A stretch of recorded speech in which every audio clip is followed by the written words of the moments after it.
The Prophet said, sallallahu ta'ala alayhi wa sallam, that the last people to come out to Dajjal, or the Antichrist, will be women. The last people to come out to Dajjal or the Antichrist will be women.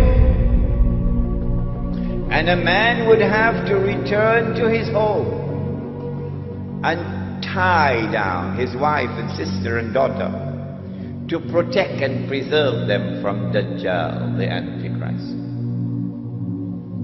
Indicating that when Dajjal's mission is close to its climax, something strange is going to sweep the world of women.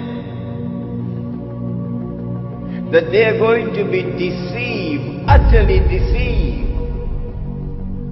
That what would appear to them to be the road to progress, which they will eagerly grasp and embrace,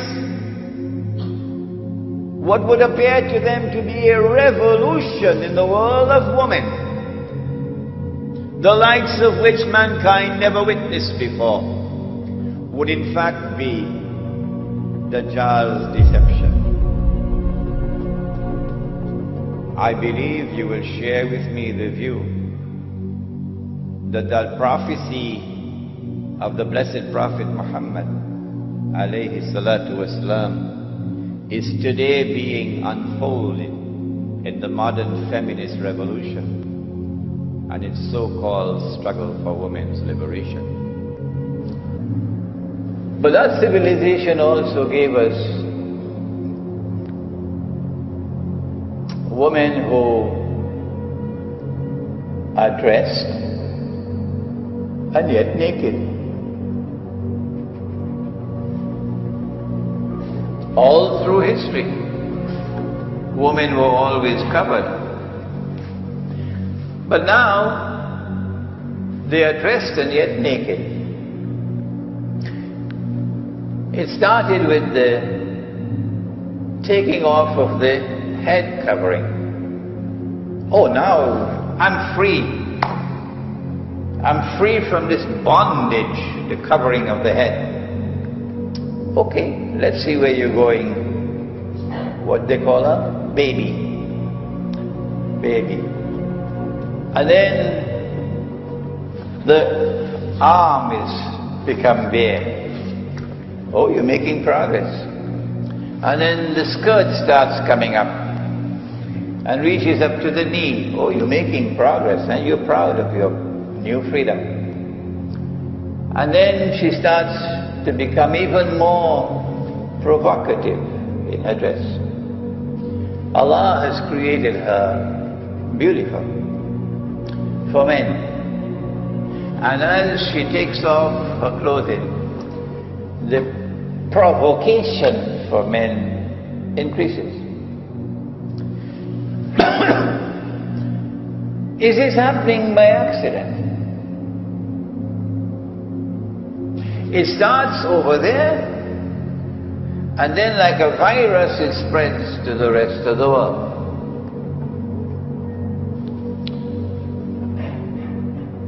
The revolution in dress, because she is dressed and yet naked, obviously has a sexual repercussion.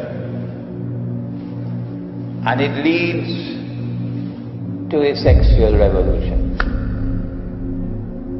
where the barriers which were built by society concerning the sexual bond are now dismantled. And eventually, sex is as free as the sunshine. You come a long way, baby. Huh? Sex is now as free as the sunshine. Well then, the implication would be universal zina. people eventually won't bother about getting married. Marriage is for the birds. Yeah, we the young ones, we live a different way. We shack up. A boy and a girl decide we want to live together, we shack up. And we say to society, this is a new lifestyle. We shack up. And when we have a falling out, we just shack out. And this zina becomes now commonplace and acceptable. So in a similar way, what used to be considered to be detestable, zina, now becomes commonplace and acceptable. Is this happening by accident? If it is not, then we ask, what is the explanation for it? We have an explanation in Islamic eschatology, and this is ours. If you differ, then please tell me what is yours. Nabi Muhammad alayhi salatu wasalam explained to us the sexual revolution. It's not just zina. No. Eventually you reach saturation point in the number of women you can have, and then it no longer excites you. So then you turn to something else, because now men will dress like women. Yes. If a man is to dress like a woman, the first thing he has to do, whether you like it or you don't, whether you approve of what I say or you don't, the first thing he has to do is to shave off his beard. It doesn't matter to them that it was Allah put the beard on their face. No! You made a mistake. I'm taking it off. Because the modern world considers the clean-shaven face to be one of progress. And the beard represents backwardness.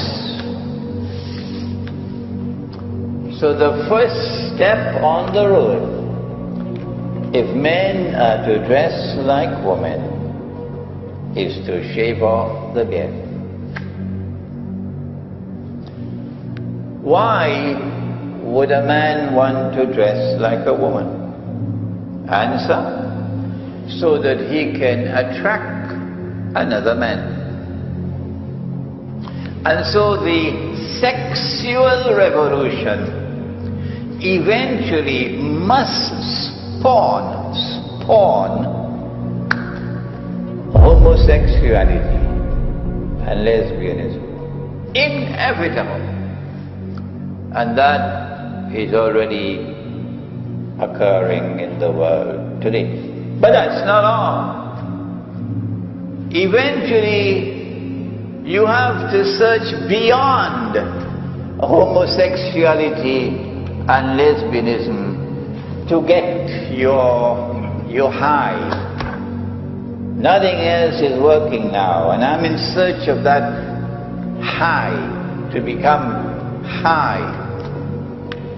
So then you turn to children. And there is sufficient in the world today to tell you that it is spreading. The sexual exploitation of children. Is that the end of the road for the sexual revolution? No. You still have animals left behind. You still have animals. ثُمَّ رَدَدْنَاهُمْ أَسْفَلَ السَّافِلِينَ. Nabi Muhammad alayhi salatu wasalam gave us the explanation for this phenomenon, this sexual revolution. And he said to us that this was Dajjal's sexual revolution. If you have another answer in your university, in the Department of Gender Affairs, come on and give it to us. We are waiting for it. The Department of Gender Affairs of your ministries or of your universities. Ours is, this is Dajjal. In other words, Dajjal will be brainwashing women. And they'll be so mesmerized, so hypnotized by Dajjal, so totally captivated that they will lose the capacity to think properly.